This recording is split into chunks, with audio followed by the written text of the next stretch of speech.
Olá, amados irmãos, a paz do Senhor, por aqui presbítero de Carlos, para mais uma vez nós comentarmos mais uma lição da Escola Bíblica Dominical, a lição de número 8 hoje. Nós vamos falar sobre o ministério do evangelista. Falamos na semana passada o ministério do profeta, foi uma lição bastante abençoada. Eu espero que os irmãos tenham aprendido bastante, tenham edificado a sua fé, para que você possa servir com muito mais alegria e disposição ao Senhor Jesus e principalmente com conhecimento da palavra de Deus. A nossa lição de hoje, irmãos, vai falar sobre o ministério de evangelista, Para que serve o ministério de evangelista? Será que ele é diferente do ministério dos profetas? Você viu o ministério do profeta? Que lição maravilhosa! Eu também aprendi muito com aquela lição e eu espero que você também aprenda, tá certo? O nosso textuário diz assim: mas tu se sobra em tudo, sofre as aflições, faze a obra de um evangelista e cumpre o teu ministério. Está lá em 2 Timóteo capítulo 4, versículo 5. A verdade prática dessa lição é que o evangelista ele deve proclamar o evangelho de Cristo com ousadia e poder, sendo então um arauto de Cristo. O que é um arauto? É um mensageiro. É aquele que leva a mensagem, tá certo? A nossa leitura em classe vai estar em Atos capítulo 8, 26 ao 35 e depois Efésios 4 e 11. Está dizendo assim a palavra do Senhor. E o anjo do Senhor falou a Filipe dizendo: levanta-te, vai para a banda do sul, ao caminho que desce de Jerusalém para Gaza, que está deserto. E levantou-se e foi, e eis que um homem etíope, eunuco, mordomo mor de Candace, rainha dos etíopes, a qual era superintendente de todos os tesouros e tinha ido a Jerusalém para adoração. Regressava e, assentado no seu carro, lia o profeta Isaías. E disse o Espírito a Filipe: chega-te e ajunta-te a esse carro. E correndo Filipe, ouviu que lia o profeta Isaías e disse: entendes tu o que lê? E ele disse: como poderia eu entender se alguém me não ensinar? E rogou a Filipe que subisse com ele no carro e se assentasse. E o lugar da escritura que lia era: foi levado como ovelha para o matadouro, e como está mudo o cordeiro diante dos que o tosquia, assim não abriu a sua boca. Na sua humilhação foi tirado o seu julgamento, e quem contará a sua geração? Porque a sua vida é tirada da terra. E respondendo-lhe o eunuco, disse-lhe: rogo-te que me digas, de quem diz isto o profeta? De si mesmo ou de algum outro? Então Filipe, abrindo a boca e começando nesta escritura, lhes anunciou a Jesus. Efésios 4 e 11, e ele mesmo deu uns para apóstolos, outros para evangelistas, e outros para profetas, e outros para pastores, e outros para doutores. Graças a Deus. Então, segundo a nossa lição daqui de hoje, nós vamos ver então a tarefa do evangelista. Qual que é a sua principal missão? E nós temos alguns objetivos a atingir com os irmãos hoje, que é abordar a respeito do envio dos 70 discípulos, depois dos 12. Refletir sobre a tarefa inacabada da grande comissão. E por último, indicar o papel do evangelista no Novo Testamento. É isso que diz a nossa lição de hoje, são os nossos objetivos para com os irmãos, tá certo? Então, aqui na nossa interação, os irmãos não têm aí na revista, mas eu tenho aqui, eu achei alguma coisa interessante aqui, que eu podia trazer para a Igreja de Deus nesta oportunidade, Que a grande tarefa da igreja é pregar o Evangelho ao mundo. Irmão, você que é obreiro, você que é pastor, você que é dirigente de congregação, a gente vê, como eu sou bastante crítico, Sou bastante crítico a respeito da obra do Senhor hoje. E o que eu vejo?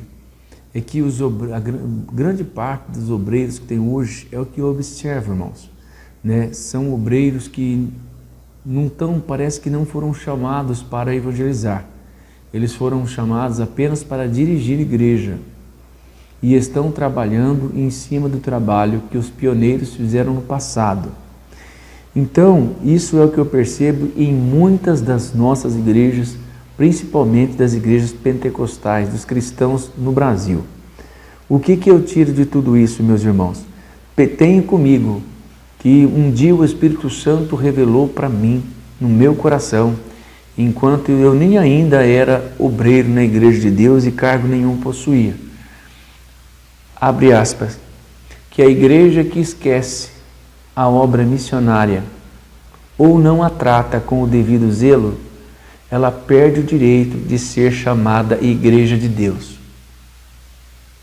Fecha aspas. Então é isso que eu queria trazer para a igreja hoje. Você que tem aí o privilégio de direcionar a obra de Deus, seja pastor, seja presbítero, evangelista, seja o que for, eu quero trazer para você se estremecer mesmo, e isso não é só para os obreiros, não, é para todos os cristãos no mundo, que a tarefa da igreja, aquele que não prega o evangelho, é um inútil na face da terra. Lembra da parábola da figueira? Que Jesus disse que ela não dava fruto e ela estava ocupando a terra inutilmente? É claro que Jesus não estava se referindo à árvore, ela estava se referindo como uma parábola, para que essa árvore fosse comparada a mim e a você, que foi chamado, que teve os seus pecados perdoados, seu corpo lavado no sangue de Cristo Jesus e o seu nome escrito lá no céu. Então, ai de nós, se não pregarmos o Evangelho. Essa é uma frase de Paulo. E ainda, Jesus não quer que a gente prega esse Evangelho que eu tenho tanto combatido nos estudos que eu tenho participado aqui com os irmãos. Jesus quer que nós levemos um Evangelho simples. Ele mesmo levou esse Evangelho simples quando ele começou a pregar a palavra de Deus aqui. Ele disse, uma das primeiras palavras de Jesus foi: arrependei-vos e crede, porque o tempo do fim está próximo. É isso que nós temos que pregar. Nós temos que pregar o reino de Deus e o arrependimento dos pecados, para que a humanidade venha se converter a Jesus o quanto antes. Lembra daquela advertência que está no livro de Ezequiel, eu não me recordo o capítulo agora, quando diz assim: e você vendo o ímpio do seu mau caminho, e você não o avisar do seu mau caminho, e ele vier a perder a sua vida, o sangue dele será cobrado da sua cabeça eu e você. Mas se você o vir indo pelo seu mau caminho e o avisar, mas contudo ele não te der ouvidos, o sangue dele será cobrado da sua própria cabeça e não de mim e de você. Então, cristão, a nossa responsabilidade, nós que achamos que somos salvos, nós que achamos que o nosso nome está escrito no livro da vida do Cordeiro, a nossa missão é pregar o Evangelho de dia e de noite. Estamos agora um pouco freados aí por causa da pandemia, porém tem as redes sociais. Porém nós temos milhares de contatos no WhatsApp, que nós devemos anunciar o Evangelho simples de Jesus, esse que inclusive tem na nossa interação aqui, que é a respeito da salvação e do perdão dos pecados. Essa é a mensagem do Evangelho. Essa é a mensagem que o cristão tem que pregar. Jesus já deu o exemplo. Arrependei-vos, porque é chegado os tempos do fim. Essa é a mensagem central que a Igreja de Deus tem que pregar. Um Evangelho simples. Arrependei-vos e crede no Evangelho. Na nossa introdução diz assim: o ministério de evangelista é dado por Deus à igreja como um dom valioso. Por isso estudaremos procurando vislumbrar como o Senhor Jesus considerou e como esse dom ministerial por Deus concedido é tratado no Novo Testamento, bem como sua destacada operação nas igrejas de Corinto e Éfeso. Temos de Jesus a ordem para pregar o Evangelho e em sua multiforme sabedoria de Deus para a igreja o poder necessário para proclamar o Evangelho de Deus com ousadia, bastando apenas, igreja, nós buscarmos esse poder. São muitos os cristãos que chegam em mim e falam: de Carlos, mas eu não tenho dom de pregar. Você sabe falar? Sabe, né? Então, não precisa muito. Arrependei-vos e crede no Evangelho. É isso que você deve dizer para o pecador. Arrepender do quê? Dos seus pecados. e dizer para ele que Jesus tem uma vida melhor para ele na eternidade. Decore alguns versículos tais como o que adianta ganhar o mundo inteiro e perder a sua alma, por exemplo? Não é assim? Então decore alguns versículos da palavra de Deus e pregue. Só diga para ele, olha, você tem uma alma e a Bíblia diz que todos estão encerrados debaixo do pecado e você precisa aceitar a Jesus como Salvador e abandonar essa vida de pecado e idolatria. Não precisa muito, mas você tem que ir e anunciar. E claro, orar para que o Espírito Santo quebrante o coração dessas pessoas e venha lhes abrir o entendimento, como abriu o meu e o seu. E lá em Marcos, capítulo 16, a partir do versículo 15, está escrito assim: ide por todo o mundo e pregai o meu evangelho a toda criatura. E olha a sentença: e todo aquele que crer e for batizado será salvo. Isso você deve falar, essas palavras simples. Mas aquele que não crer será condenado. Aqui eu vejo uma interessante coisa que nós podemos observar, a respeito das pessoas que não querem se batizar. Muitas vezes até vai na igreja, assiste a escola bíblica, assiste estudos, mas não querem se batizar. Levando inclusive aquele exemplo bíblico do ladrão na cruz, que ele não se batizou. E Jesus ainda disse para ele: ainda hoje estarás comigo no paraíso. Pois bem, o que a Bíblia nos ensina ali? Olha o versículo que eu acabei de citar. Aquele que crer e for batizado será salvo, mas aquele que não crer será condenado. Nós tiramos um ensinamento dessa palavra, que o fato de nós crermos e tivermos tempo para batizar, somos obrigados a nos batizar. Se nós cremos na palavra de Deus, se nós cremos no Evangelho de Cristo, temos a obrigação de se batizar. Agora, você acabou de aceitar Jesus agora como Senhor e Salvador da sua alma. Esse é o exemplo que eu vou dar. Você acabou de aceitar Jesus como Salvador da sua alma, lá na igreja, num culto abençoado. Você voltando, regozijando para sua casa. Aí de repente a gente não sabe os mistérios de Deus. Você sofre um acidente, ou mesmo uma doença natural, um infarto, um derrame cerebral, e você vem a morrer. Pronto, não deu tempo de você batizar. Nesse caso, nós levamos essa mesma situação lá no ladrão da cruz. Não teria como o ladrão sair da cruz e se batizar. Por isso que Jesus falou assim: aquele que crer e for batizado será salvo, mas aquele que não crer será condenado. Ele não falou assim: aquele que não crer e não for batizado. Ele falou assim: aquele que não crer, simbolizando o quê? Para alguns não dará tempo de ser batizado, mas para aqueles que dá tempo, esse tem que se batizar nas águas, o batismo do arrependimento. Tá certo? Sobre o envio dos 70 discípulos, sobre o tópico de número 1, diz assim: Jesus envia os 70 discípulos, Lucas 10, capítulo do 1 até o 20. São poucos os que anunciam. Quando Jesus enviou os 70 para anunciarem as boas novas do reino de Deus na região da Galileia, ele asseverou: grande é em verdade a seara, mas os obreiros são poucos. Então, nós podemos ver, meus irmãos, um clamor de Deus a respeito do envio de pregar a palavra. São muitos que não querem levar o Evangelho. E a obra de salvação do mundo é muito grande. Por isso que Jesus disse: grande é a seara, a colheita, a plantação, que são as almas. Hoje o mundo está chegando a 8 bilhões de pessoas. E segundo as estatísticas mundiais, apenas 33%, pouco mais de 2 bilhões e meio, pertencem ao Evangelho. Muitos ao Evangelho híbrido, muitos ao Evangelho falsificado, misturado, e com certeza muitos também ao Evangelho verdadeiro. Então, a tarefa da igreja é pregar verdadeiramente a palavra do Senhor.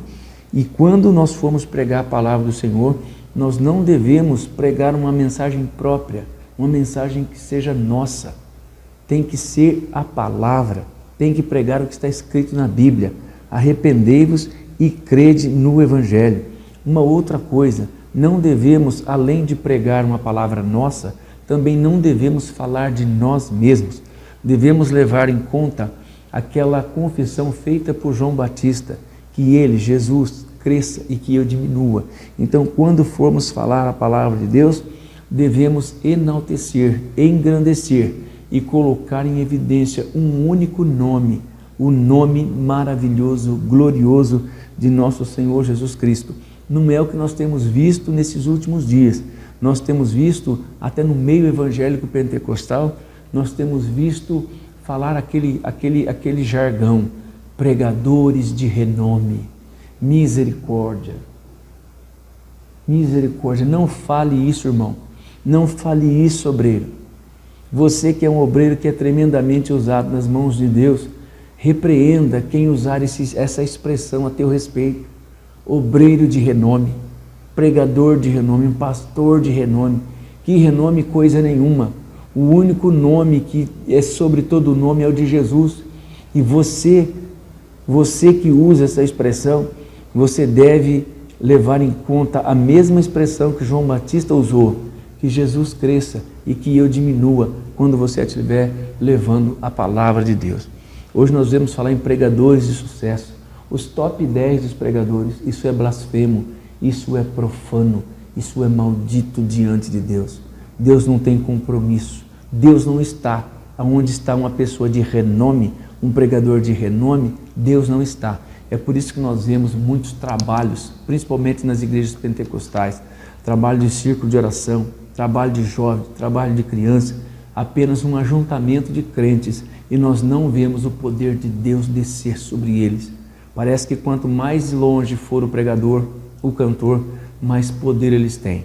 Podemos estar trazendo para dentro das nossas igrejas pessoas carnais, pessoas que estão desviadas dos caminhos do Senhor, ou falsos profetas que pregam aquilo que o povo quer ouvir.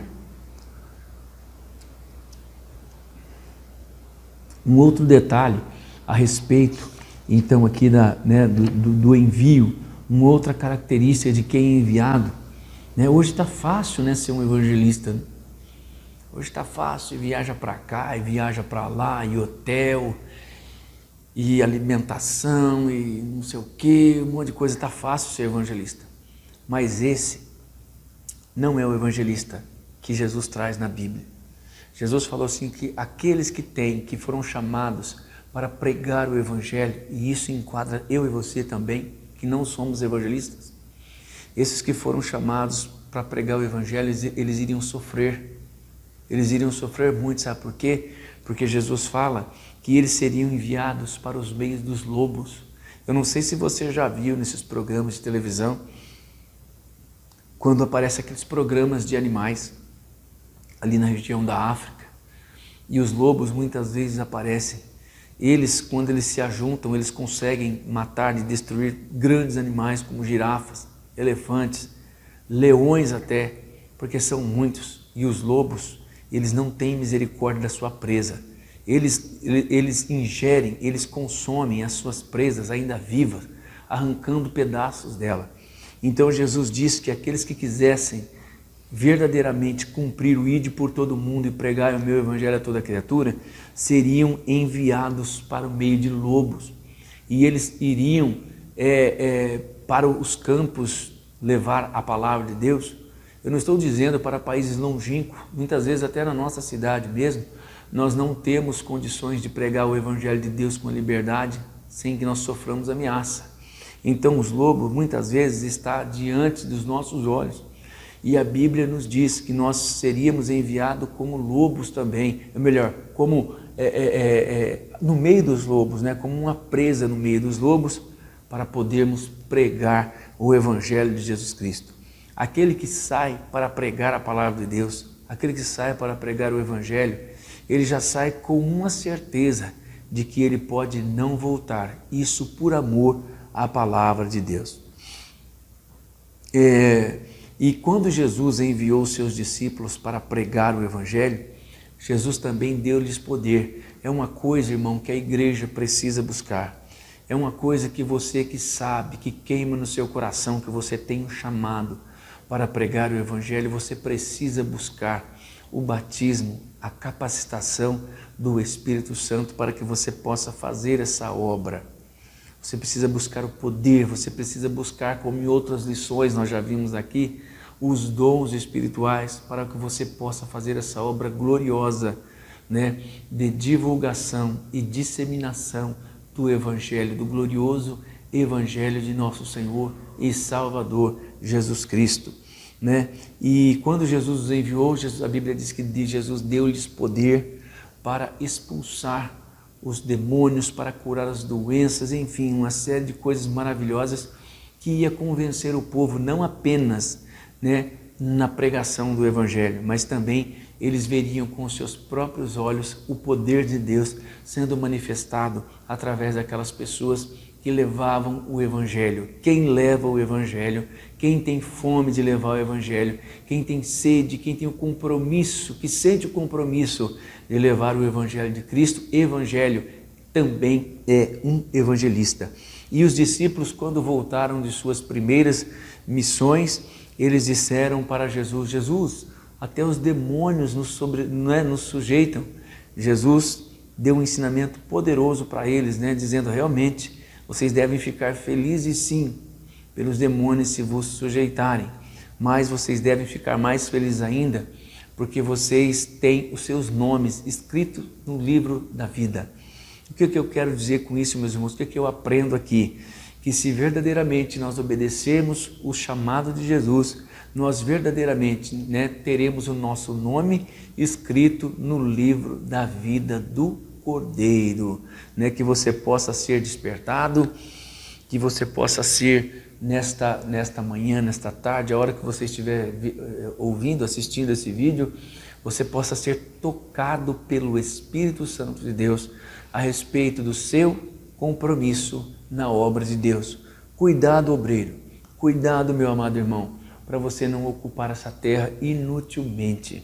A sentença é uma só: atai-o de pés e mão e lançai-o nas trevas exteriores. Isso é terrível.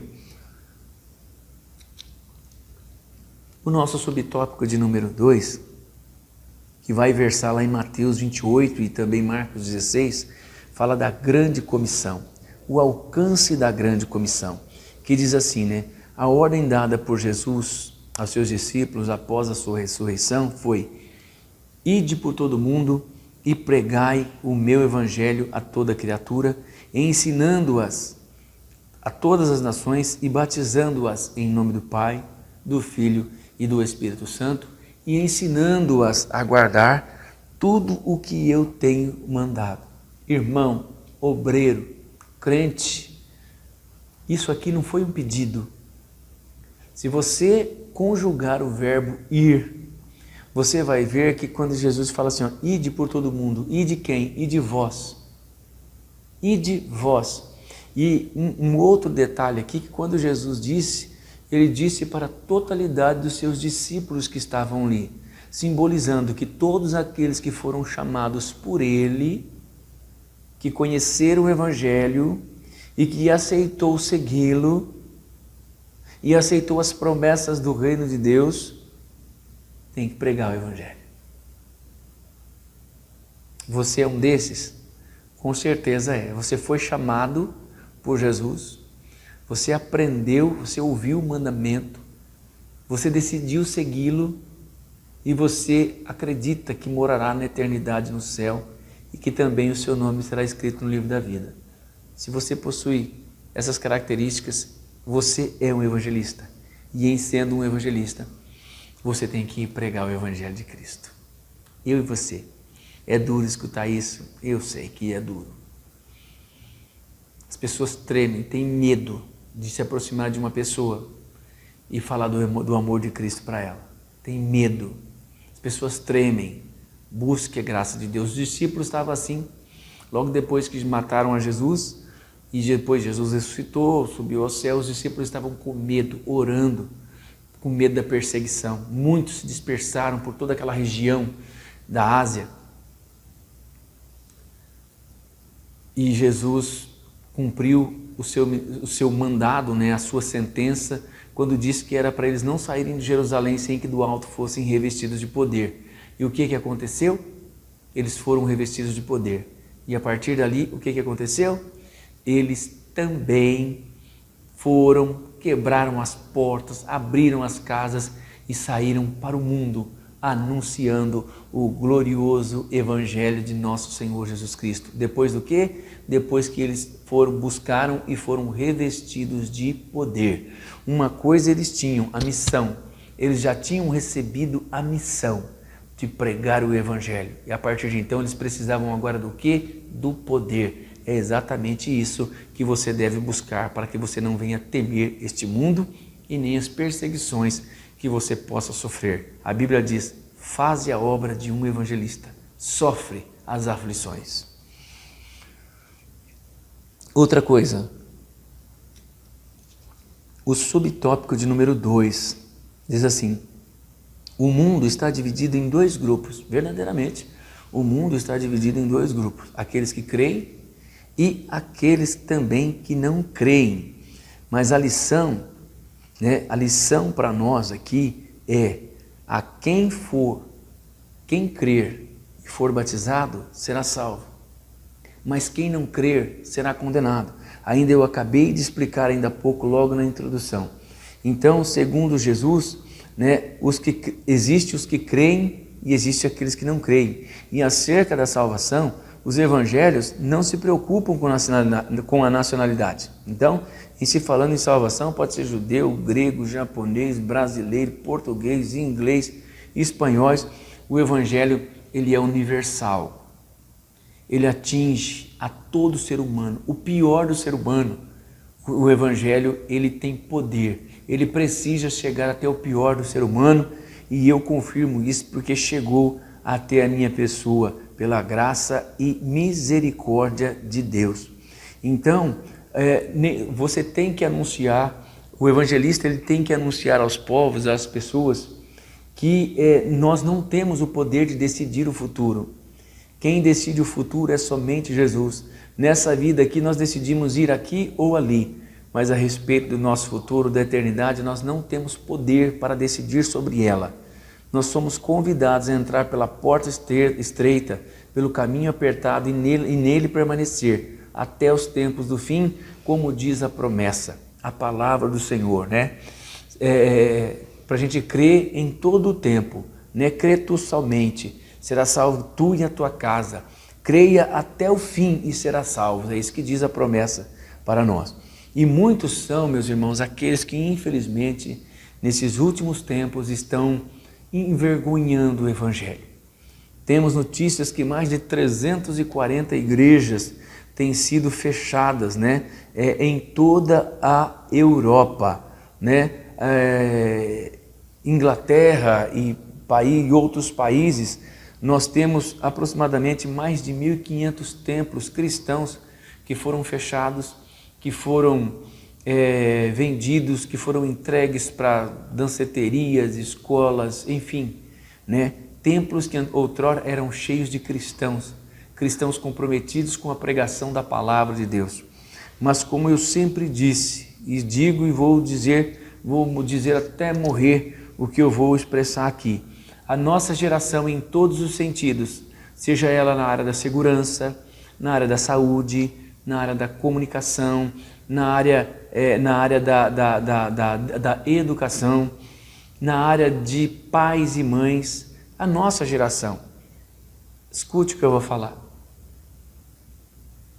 é a geração mais débil, mais ignorante, mais fraca, mais incompetente e mais inoperante de todos os tempos.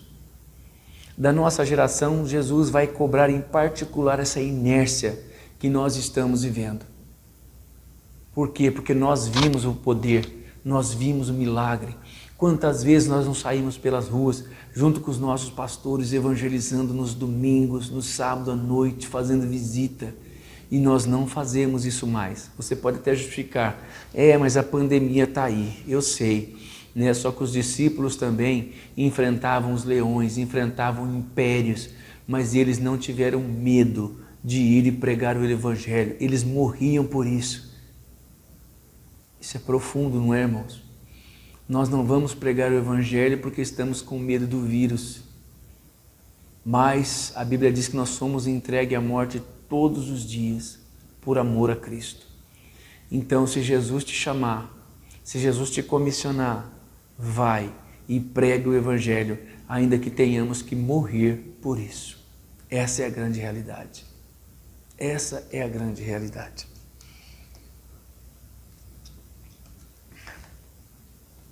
A grande comissão hoje, subtópico de número 3, diz assim: a tarefa de evangelização do mundo está inacabada, está realmente. Além dela estar inacabada, e aqueles que conseguiram atingir um patamar de evangelização, muitos já morreram. E está nascendo uma grande multidão de pessoas.